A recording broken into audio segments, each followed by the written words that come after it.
Donald Trump ने Ukraine के मस्खरे सदर को औकात याद दिला दी। कहा, तुम तीसरी जंग अजीम के लिए सट्टा खेल रहे हो, दुनिया को तबाही की तरफ धकेलने की कोशिश में हो। रूस के खिलाफ बात करने पर सदर ज़ेलेंस्की को झड़क दिया। सदर ज़ेलेंस्की ने कहा कि आप रूस के सियासी डिप्लोमेसी की बात कर रहे हैं। ट्रंप ने नागवारी से बात काटकर कहा कि तुम हमें ना बताओ कि अमेरिका के लिए बेहतर क्या चीज़ है। नायब सदर JD वेंस बोले, तुमने अमेरिका की बेइज्जती की, एक बार भी हमारा शुक्रिया अदा नहीं किया। ट्रंप इंतजामिया ने बाकी मसरूफियात मनसूख करके ज़ेलेंस्की को व्हाइट हाउस से चलता कर दिया। मुश्तरका प्रेस कॉन्फ्रेंस मनसूख।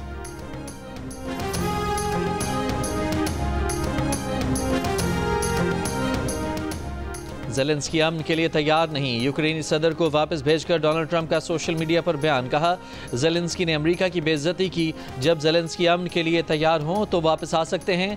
रूस की कौमी सलामती के डिप्टी चेयरमैन दिमित्री मेदवेदेव ने कहा कि यूक्रेनी सदर ज़ेलेंस्की को व्हाइट हाउस में ज़ोरदार थप्पड़ लगा। रूसी वजारत ख़ारजा ने कहा कि ट्रंप और वेंस ने जिस तहम्मुल का मुजाहरा किया वो मौजज़ा है। ज़ेलेंस्की ने व्हाइट हाउस में झूठ बोला कि 2022 में कीव हुकूमत अकेली थी। जर्मन चांसलर शोल्स की जानिब से ज़ेलेंस्की की हिमायत। कहा, यूक्रेन जर्मनी और यूरोप पर इन्हिसार कर सकता है।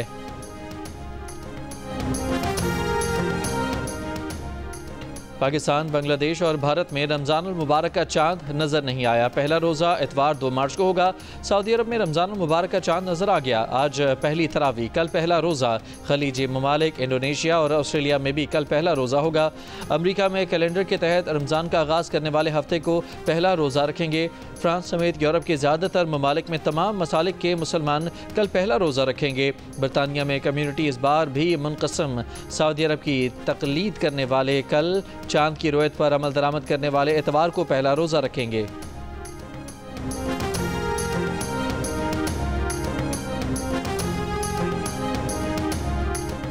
वज़ीर आज़म शहबाज शरीफ ने कहा है कि हुकूमत मुल्क में कारोबार और सरमायाकार दोस्त पॉलिसियों के लिए कोशां है।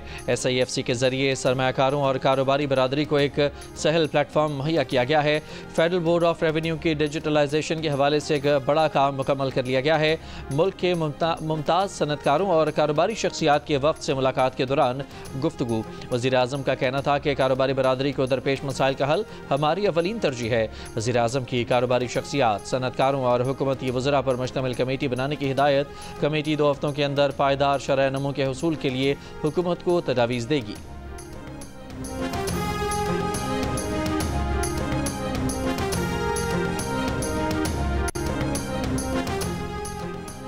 दारुल उलूम हक़ानिया नौशहरा में खुदकुश धमाका। JUI सीन के सरबराह मौलाना हामिदुल हक हक़ानी समेत 8 अफराद शहीद, 17 से ज़्यादा ज़ख्मी। खुदकुश हमलावर ने नमाज जुमा के बाद खुद को मदरसे के अंदर धमाके से उड़ा दिया।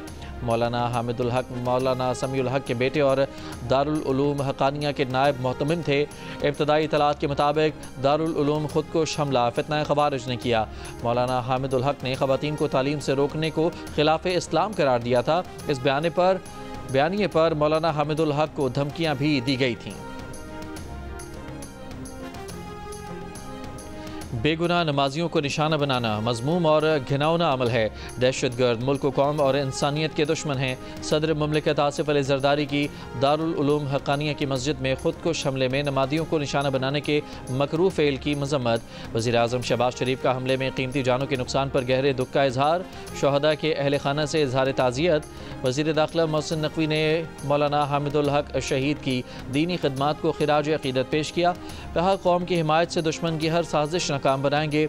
वज़ीर आला खैबर पख्तूनख्वा अली अमीन गंडापुर की हुकाम को वाक़े की तमाम पहलुओं का जायज़ा लेकर मुकम्मल रिपोर्ट पेश करने की हिदायत। वज़ीर आला पंजाब मरीम नवाज़ ने कहा कि दहशतगर्दी के खिलाफ जंग जीतेंगे, पूरी कौम यकसू और मुत्तहिद है। गवर्नर सिंध कामरान टिसोरी का कहना है कि दहशतगर्द इंसानियत के खुले दुश्मन हैं। मौलाना फजलुर रहमान ने कहा कि दहशतगर्दी माशरे के लिए नासूर बन चुकी है। कानून नाफिज करने वाले इदारों की कारकर्दगी सवालिया निशान है। खैबर पख्तूनख्वा में बेअमनी के बारे में अरसे से रोना रो रहे हैं, लेकिन रियासत खामोश तमाशाई है। सिक्योरिटी फोर्सेस का शुमाली वज़ीरिस्तान के इलाके गुलाम खान में ऑपरेशन। 6 ख़वारिज हलाक, असलहा और गोला बारूद भी बरामद हुआ। अपर औरंगज़ई के बाजार में धमाका, 1 शख्स जाँ बहक, 4 अफराद ज़ख्मी। कराची के इलाके बोट बेसन में मुसल्लह अफराद की गुंडागर्दी, कानून और अखलाकियात की धज्जियाँ उड़ा दी। 2 शहरियों को सरेआम मारा पीटा, जदीद असलहे से सड़क पर चलने वालों को धमकाया। बीच सड़क पर पहले जीप को रिवर्स करके गाड़ी को टक्कर मारी, फिर मुलजिम शाहजैन मरी ने अपने गार्ड्स के साथ मिलकर कार सवार अफराद पर तशद्दुद किया। पुलिस ने वाक़े में मुलव्वस 5 गार्ड्स को गिरफ्तार कर लिया। 7 जदीद हथियार बरामद। वाक़े के बाद शाहजैन मरी बलूचिस्तान फरार हो गया। गिरफ्तारी के लिए सिंध पुलिस का बलूचिस्तान हुकूमत से राब्ता।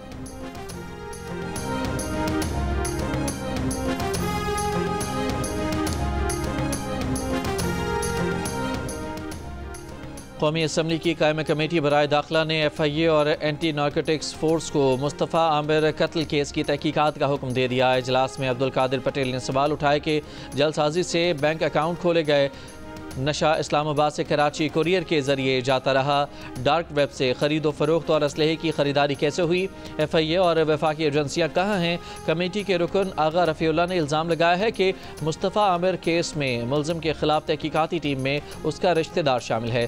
कमेटी के अरकान वफाकी वज़ीर दाखिला मोहसिन नकवी की अदम मौजूदगी पर भी बरहम। चेयरमैन कमेटी राजा खुरम शहजाद ने कहा कि जब वज़ीर दाखिला का पूछो तो कहा जाता है कि वो वज़ीर आज़म ऑफिस में हैं, वो पता करेंगे कि वज़ीर दाखिला वज़ीर आज़म ऑफिस में हैं या नहीं। अगर वज़ीर दाखिला वज़ीर आज़म ऑफिस में न हुए तो कमेटी कार्रवाई करेगी। आइंदा इजलास में IG सिंध तलब। मुस्तफ़ा आमिर कत्ल केस के मरकजी मुलजिम अरमगान से तफ्तीश के लिए FIA साइबर क्राइम सर्कल ने 3 रुकनी कमेटी कायम कर दी। क्रिप्टो करेंसी के इस्तेमाल और गैर कानूनी कॉल सेंटर चलाने के मामलों पर तफ्तीश की जाएगी। मुलजिम अरमगान के डिफेंस के घर से 2 अरब रुपए से ज़ायद मालियत की क्रिप्टो करेंसी की माइनिंग मशीनें बरामद हुईं।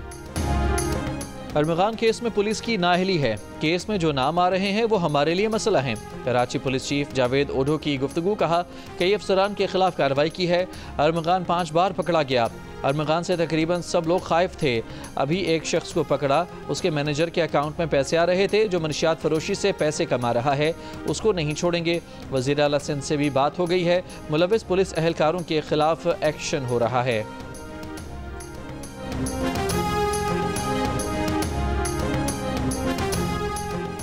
निजी इदारे से बरतरफी पर दिल बर्दाश्त होकर खुदसोजी करने वाला आसिफ जावेद दम तोड़ गया। कबीरवाला के आसिफ जावेद ने सर्विसेज ट्रिब्यूनल के फैसले के खिलाफ लाहौर हाई कोर्ट से रुजू कर रखा था।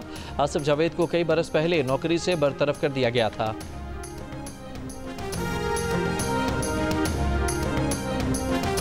पेट्रोलियम मसनूआत की कीमतों में कमी, नोटिफिकेशन जारी। पेट्रोल की कीमत में 50 पैसे कमी के बाद फी लीटर कीमत 255 रुपये 63 पैसे। हाई स्पीड डीजल की कीमत 5 रुपये 31 पैसे कमी, फी लीटर कीमत 258 रुपये 64 पैसे कर दी गई।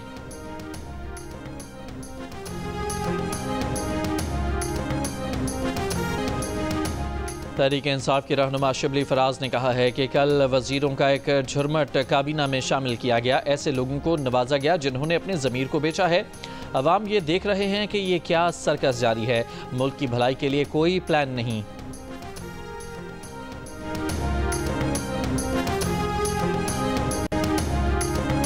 जुडिशल कमीशन ऑफ पाकिस्तान ने सुप्रीम कोर्ट में आईनी बेंच के लिए मजीद 5 जजेस की मंजूरी दे दी। Justice Hashim Kakar, justice Aamir Farooq, justice Shakeel Ahmed, justice Ishtiaq Ibrahim Khan और जस्टिस सलाहुद्दीन पंवर भी आईनी बेंच का हिस्सा बन गए। आईनी बेंचों के लिए नामजद जजेस की तादाद 13 हो गई। जुडिशल कमीशन के इजलास का एलामिया जारी। सिंध हाई कोर्ट के आईनी बेंच में 3 जजेस की शमूलियत की मंजूरी भी दी गई। इनमें justice Riazat Ali, justice Abdul Hameed, justice Nisar Bhamro भी शामिल हैं। इजलास में लाहौर हाई कोर्ट में 4 एडिशनल जजेस के तकर्रुर की मंजूरी भी दी गई।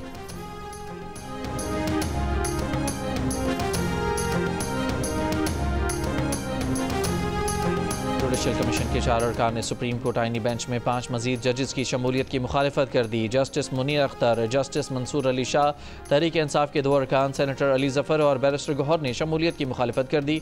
4 अरकान ने राय दी कि सुप्रीम कोर्ट के तमाम जजेस को आईनी बेंच में शामिल किया जाए। PTI का आईनी बेंच में जज शामिल करने के लिए तरीक़ाकार तय करने का मुतालबा। ज़राए के मुताबिक PTI अरकान ने राय दी कि आईनी बेंच में कौन से जज हों, ये इख्तियार सरबरा आईनी बेंच के पास नहीं होना चाहिए।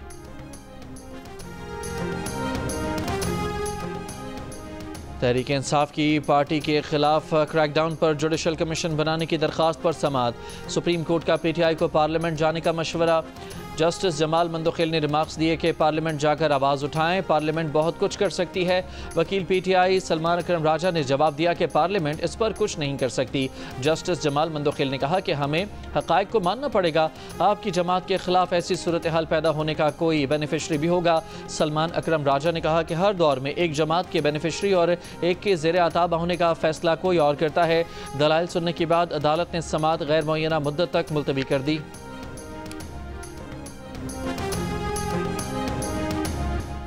चैंपियंस ट्रॉफी के बाद टीम में सर्जरी का इम्कान। शाहीन, बाबर, हारिस रऊफ और नसीम शाह की छुट्टी हो सकती है। आकिब जावेद को भी घर भेजा जा सकता है।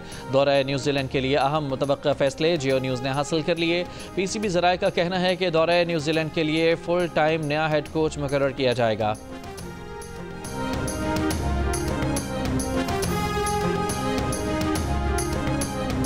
आईसीसी चैंपियंस ट्रॉफी में ऑस्ट्रेलिया और अफगानिस्तान का मैच बारिश की वजह से ख़त्म कर दिया गया। ऑस्ट्रेलिया की टीम सेमीफाइनल में पहुंच गई। अफगानिस्तान के पॉइंट्स की तादाद 3 हो गई। जनूबी अफ्रीका के भी 3 पॉइंट्स हैं।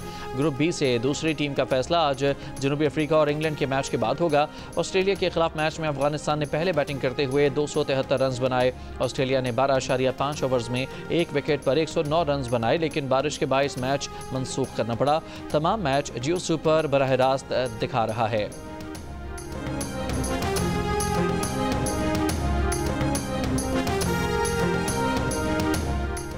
इस्लामाबाद में चीन और पाकिस्तान के दरमियान खलाई शोबे में ताउन के मुआहिदे पर दस्तखत की तकरीब। वज़ीर-ए-आज़म शहबाज शरीफ ने कहा कि स्पेस के शोबे में ताउन पाकिस्तान और चीन की दोस्ती का आकाश है। खलाई शोबे में ताउन बढ़ाकर नौजवानों को मौक़े फराहम किए जाएंगे।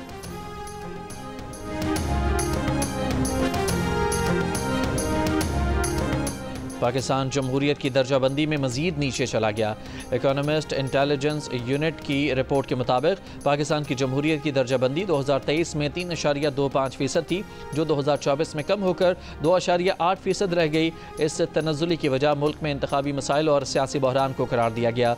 रिपोर्ट के मुताबिक 8 फरवरी 2024 को आम इंतखाबात के दौरान मुल्क में पुरतशद्दुद वाक़यात पेश आए। एक मकबूल सियासी जमात के सरबराह को इंतखाबात से कुछ अर्सा पहले जेल भेज दिया गया। वज़ीर आला सिंध ने कराची में training management and research wing के नए दफ्तर का इफ्तिताह कर दिया। मीडिया से गुफ्तगू में कहा कि इस इदारे को मज़ीद बेहतर करने के लिए काम कर रहे हैं। सिंध की ब्यूरोक्रेसी बहुत मेहनती है। इनके साथ बहुत ब्यूरोक्रेसी ने काम किया है। 6 साल पहले जो टेक्नोलॉजी थी वो अब ख़त्म हो चुकी है। 2022 का सैलाब बहुत बड़ा चैलेंज था।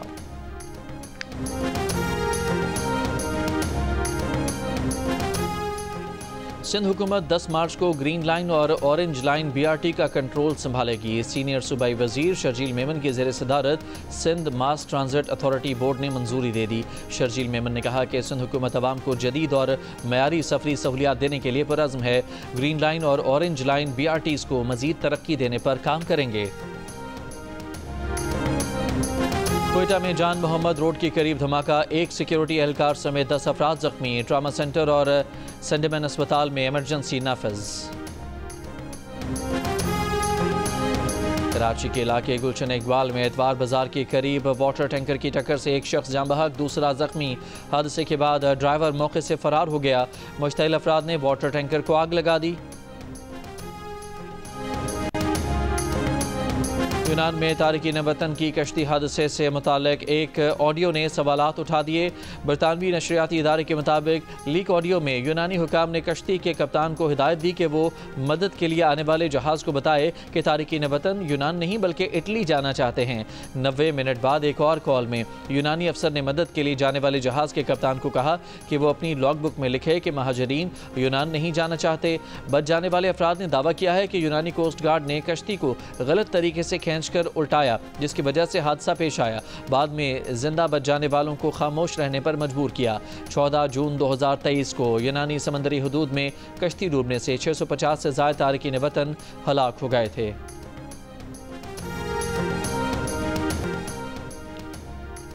वज़ीर आला सिंध मुराद अली शाह जीतेंगे या अंडर 18 कौमी जूनियर शतरंज चैंपियन महक मकबूल। शतरंज का मुकाबला कल दोपहर 3 बजे होगा। महक मकबूल समाजी कारकुन और गुलकार शहजाद रॉय की ज़िंदगी ट्रस्ट के SMB फातिमा जना स्कूल की तालिबा हैं। उन्होंने अंडर 18 टाइटल जीतकर कौमी जूनियर चैंपियन का एजाज़ अपने नाम किया। जियो न्यूज़ और जियो सुपर ने एक बार फिर मैदान मार लिया। पाक भारत टाकरे के दिन सोशल मीडिया पर 20 करोड़ से ज़ायद व्यूज़ हासिल किए। हर जगह जियो न्यूज़ और जियो सुपर सबसे आगे। ICC चैंपियंस ट्रॉफी में जनूबी अफ्रीका और इंग्लैंड की टीमें आज कराची में मद्दे मुकाबल होंगी। ग्रुप बी में जनूबी अफ्रीका 3 पॉइंट्स और बेहतर रन रेट की बुनियाद पर दूसरे नंबर पर है, जबकि इंग्लिश टीम सेमीफाइनल की दौड़ से बाहर हो चुकी है। जनूबी अफ्रीका के हेड कोच रॉब वॉल्टर का कहना है कि इंग्लैंड के खिलाफ मैच जीतकर सेमीफाइनल में जाने की कोशिश करेंगे। वो चैंपियंस ट्रॉफी के शेड्यूल पर कुछ नहीं कह सकते। भारतीय टीम अगर तमाम मैचेस दुबई में खेल रही है तो इस पर क्या कहा जा सकता है। इंग्लिश टीम के कोच ब्रैंडन मैककलम का कहना है कि टूर्नामेंट में उनकी टीम अपने दोनों मैचेस जीत सकती थी, अहम मौके ज़ाया किए। जॉस बटलर की कप्तानी का इस तरह से इख्तिताम होने पर दुख है। जनूबी अफ्रीका और इंग्लैंड के दरमियान मैच दोपहर 2 बजे शुरू होगा। जियो सुपर इवेंट के तमाम मैचेस बराह रास्त नशर कर रहा है।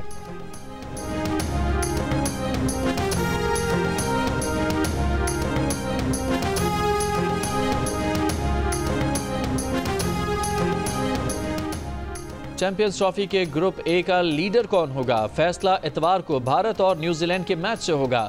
दोनों टीमें दुबई में ग्रुप का आखिरी मैच खेलेंगी। अहम मुकाबले के लिए दोनों टीमों ने ट्रेनिंग सेशंस किए। कीवी ऑलराउंडर माइकल ब्रेसवेल का कहना है कि पाकिस्तान में खेलकर मजा आया। वहां के मैदान न्यूजीलैंड के लिए खुशकिस्मती की अलामत रहे। दूसरी जानिब भारत के wicket keeper batter KL Rahul ने कहा कि दुबई में रन बनाना मुश्किल है, विकेट पर खड़े रहना जरूरी है। टूर्नामेंट में कोई टीम आसान नहीं। न्यूजीलैंड ने भारत के खिलाफ हमेशा बेहतर कारकर्दगी दिखाई है।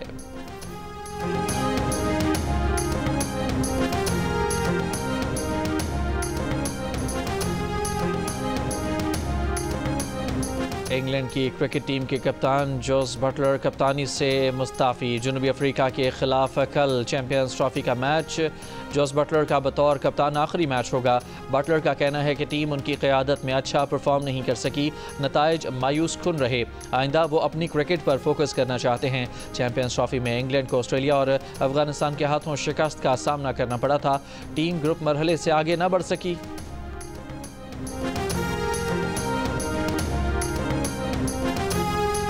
HBL PSL 10 के शेड्यूल का ऐलान कर दिया गया। इवेंट 11 अप्रैल से 18 मई तक होगा। मजमूई तौर पर 34 मैचेस कराए जाएंगे।